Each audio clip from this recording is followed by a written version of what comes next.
Hello everyone.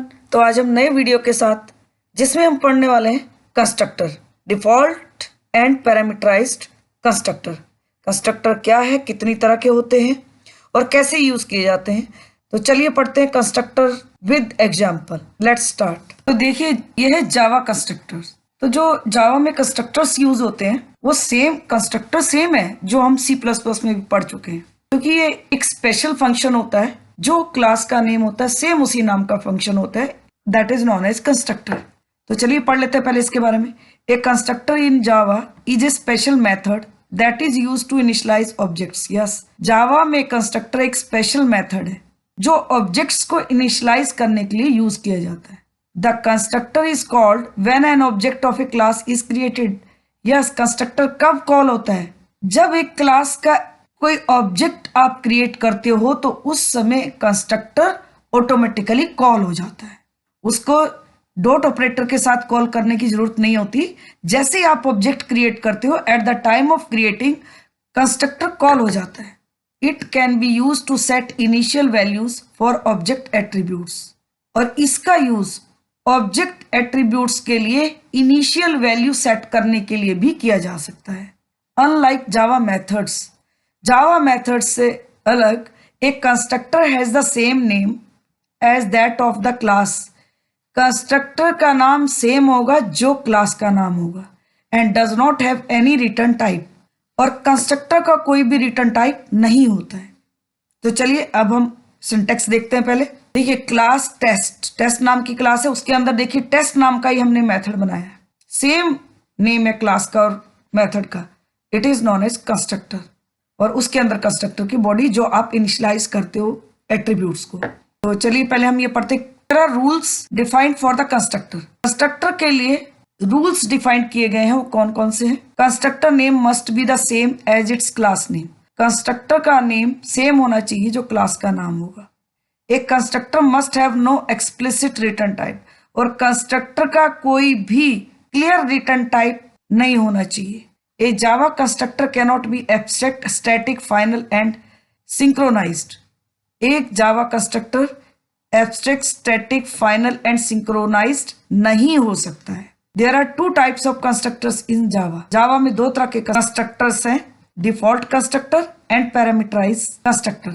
पहला है आपका डिफॉल्ट कंस्ट्रक्टर, जिसको हम बोलते हैं नो आर्गुमेंट कंस्ट्रक्टर।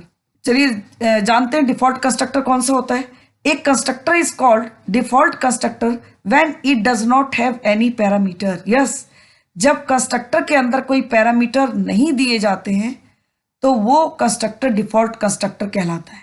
इसका मतलब विदाउट पैरामीटर अगर कोई कंस्ट्रक्टर आपने क्रिएट किया, that is default constructor.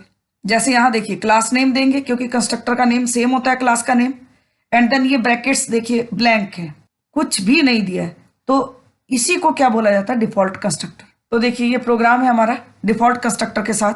Student नाम की क्लास बनाई, उसमें एक प्राइवेट स्ट्रिंग टाइप वेरिएबल या नेम और एक हमने कंस्ट्रक्टर बनाया, उसके अंदर हमने प्रिंट करा दिया कंस्ट्रक्टर कॉल्ड और name equal to constant value हमने स्टोर कर दी, यानी कि प्रोग्रामीज ये वैल्यू हमने स्टोर कर दी। एंड देन मेन फंक्शन के अंदर यहाँ हमने स्टूडेंट जो क्लास है उसका एक ऑब्जेक्ट बनाया, और जैसे ही हम ये ऑब्जेक्ट क्रिएट करेंगे ये ऑटोमेटिकली इस फंक्शन को कॉल कर देगा, यानी कि ये आपका कंस्ट्रक्टर है और इसको कॉल करेगा, ये प्रिंट कर देगा कंस्ट्रक्टर कॉल्ड, और नेम में क्या स्टोर कर देगा? प्रोग्रामीज, यानी कि नेम को इनिशियलाइज कर देगा प्रोग्रामीज के साथ। फिर ये इसको डिस्प्ले कर देगा द नेम इज प्रोग्रामीज। तो ये था हमारा पहला एग्जाम्पल। अब देखिए दूसरा एक और एग्जाम्पल देख लेते हैं। तो देखिए ये प्रोग्राम जो है ये हमने इसमें एक ही क्लास बनाई है और उस क्लास के अंदर मेन फंक्शन के अंदर ऑब्जेक्ट क्रिएट किया है, लेकिन हम जो दूसरा एग्जाम्पल यूज करने वाले हैं उसमें हम दो अलग अलग क्लासेस बनाएंगे। जैसे कि इसमें हमने एक माई क्लास नाम की क्लास बनाई जिसके अंदर हमने एक वेरिएबल लिया नम, और उसी में हमने एक कंस्ट्रक्टर बनाया जिसमें नम को इनिशियलाइज कर दिया 100 से, और ये क्लास हमने क्लोज कर दी यहाँ। और दूसरी क्लास हमने बनाई कंस्ट्रक्टर डेमो नाम की, जिसके अंदर मेन फंक्शन के अंदर हमने ऑब्जेक्ट क्रिएट किए हैं और इन्हीं ऑब्जेक्ट की हेल्प से हम ये वेरिएबल नम एक्सेस करेंगे। तो यहाँ हम दो क्लास का यूज कर रहे हैं, एक मेन क्लास अलग है और आपकी जिसमें कंस्ट्रक्टर बनाया है वो क्लास हमारी अलग है। चलिए इसको समझ लेते हैं। ये देखिए, माई क्लास नाम की एक क्लास बनाई, नम वेरिएबल ले लिया, माई क्लास कंस्ट्रक्टर बनाया, उसके अंदर हमने num equal to 100 direct store कर दिया। और एक कंस डेमो नाम की एक क्लास बनाई, मेन फंक्शन के अंदर ऑब्जेक्ट बनाए, देखिए 2, माई क्लास T1।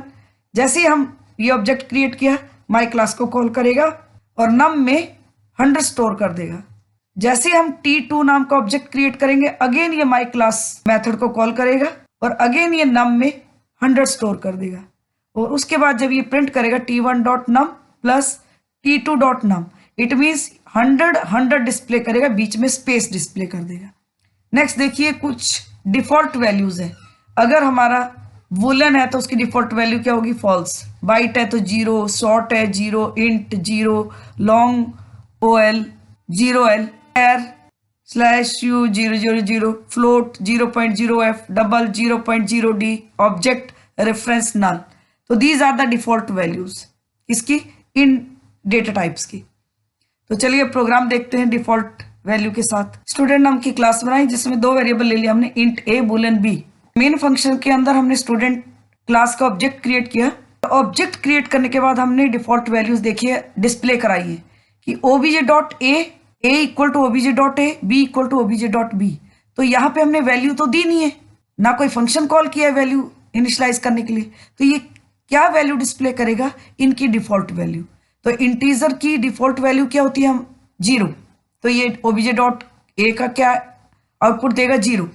और बुलन की डिफॉल्ट वैल्यू क्या होती है? फॉल्स। तो obj.b की वैल्यू क्या डिस्प्ले करेगा? फॉल्स। तो ये इसका आउटपुट आएगा।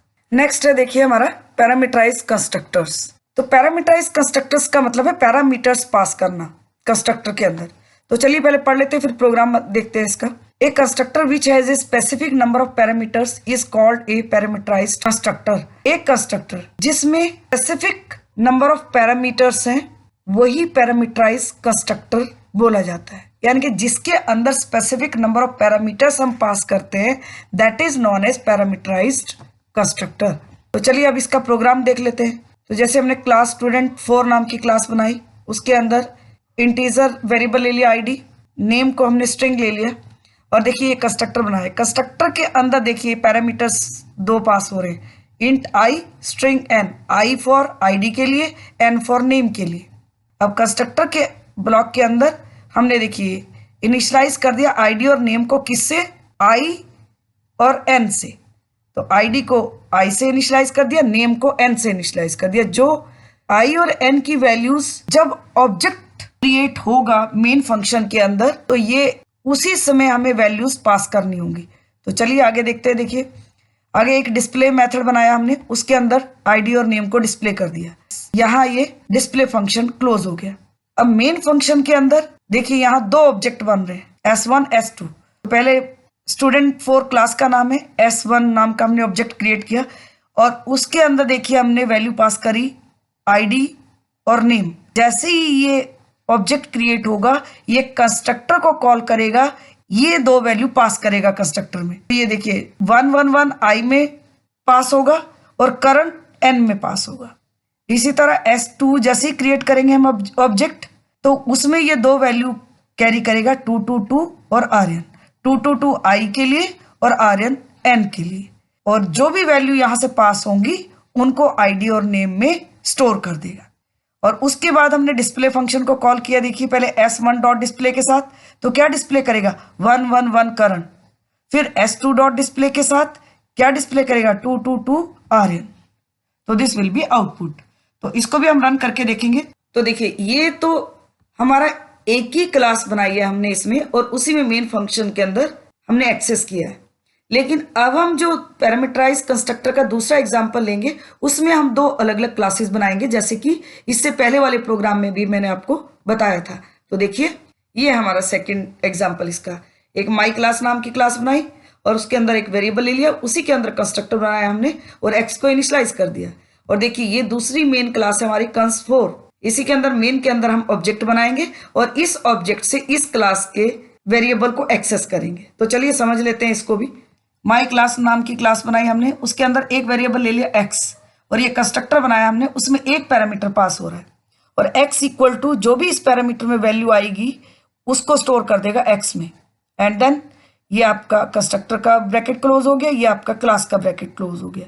और यहाँ हमने मेन क्लास अलग बनाई है और कॉन्स्ट डेमो नाम की, और मेन फंक्शन के अंदर दो ऑब्जेक्ट क्रिएट किए हैं, T1 T2। तो पहले हमने T1 ऑब्जेक्ट क्रिएट किया माई क्लास का, तो जैसे ये ऑब्जेक्ट क्रिएट होगा ये कंस्ट्रक्टर कॉल करेगा और उसमें 10 वैल्यू पास कर देगा और ये i में जाएगी, i के थ्रू ये x में स्टोर करेगा। इसी तरह से T2 जब क्रिएट होगा तो ये कंस्ट्रक्टर अगेन कॉल होगा और 20 वैल्यू पास करेगा, फिर अगेन i में 20 जाएगा और x को 20 से इनिशियलाइज कर देगा। और जब हम ये डिस्प्ले करेंगे T1.x T2.x तो क्या देगा, T1.x में 10 और T2.x में 20 और बीच में स्पेस दे देगा। तो ये चलिए अब इन प्रोग्राम्स को रन करके देख लेते हैं ताकि आपको और अच्छी तरह से क्लियर हो जाए। तो देखिए ये हमारा पहला प्रोग्राम, यहाँ पे हमने क्लास का नाम दिया cons1 यानी कि कंस्ट्रक्टर 1। तो सेम प्रोग्राम है जो हमने अभी एग्जीक्यूट किया, चलिए इसको रन करके देख लेते हैं। तो पहले कंपाइल करेंगे एंड देन एग्जीक्यूट करेंगे। ये देखिए इसने डिस्प्ले कर दिया constructor called and then the name is obj.name क्या है, प्रोग्राम इज। यहाँ कंस्ट्रक्टर के अंदर आपने नेम के अंदर स्टोर किया है। तो सेम आउटपुट हमने भी एग्जीक्यूट किया था। तो चलिए अब नेक्स्ट प्रोग्राम हम एग्जीक्यूट कर लेते हैं।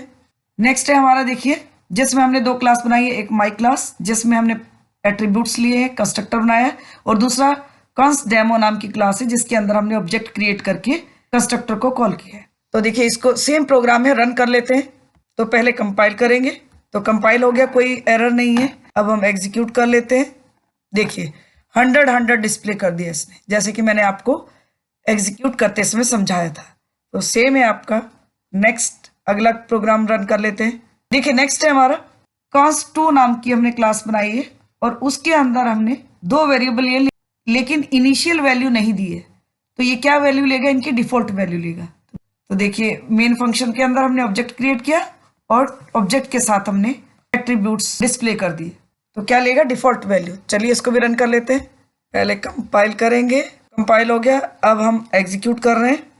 ये देखिए जैसे हमने इसको एग्जीक्यूट किया तो ये डिफॉल्ट वैल्यू ले, ए की 0 बी की फॉल्स, क्योंकि मैंने अभी आपको बताया था कि इंटीजर की वैल्यू डिफॉल्ट 0 होती है, बूलियन की फॉल्स होती है। तो इसने यहाँ कौन सी वैल्यूज डिस्प्ले की, default value. Next program run कर लेते हैं। तो देखिए ये हमारा पैरामीटराइज कंस्ट्रक्टर वाला प्रोग्राम है, सेम है जो हमने एग्जीक्यूट किया था और इसको हमने cons3 नाम से सेव किया है। तो चलिए इसको भी रन कर लेते हैं। पहले कंपाइल करेंगे एंड देन एग्जीक्यूट करेंगे। ये देखिए सेम वैल्यू डिस्प्ले कर दी जो वैल्यू पास हो रही है डिस्प्ले फंक्शन के अंदर। तो ये थे हमारे प्रोग्राम्स जो हमने अभी एग्जीक्यूट किए। बाकी इसी तरह से आप और भी प्रोग्राम्स रन कर सकते हैं। नेक्स्ट वीडियो हम कॉपी कंस्ट्रक्टर के साथ बनाएंगे। तो आज की वीडियो में बस इतना ही। अगर आपको आज का वीडियो मेरा पसंद आता है तो मेरे चैनल को सब्सक्राइब करें, लाइक करें, शेयर करें and also click the bell icon.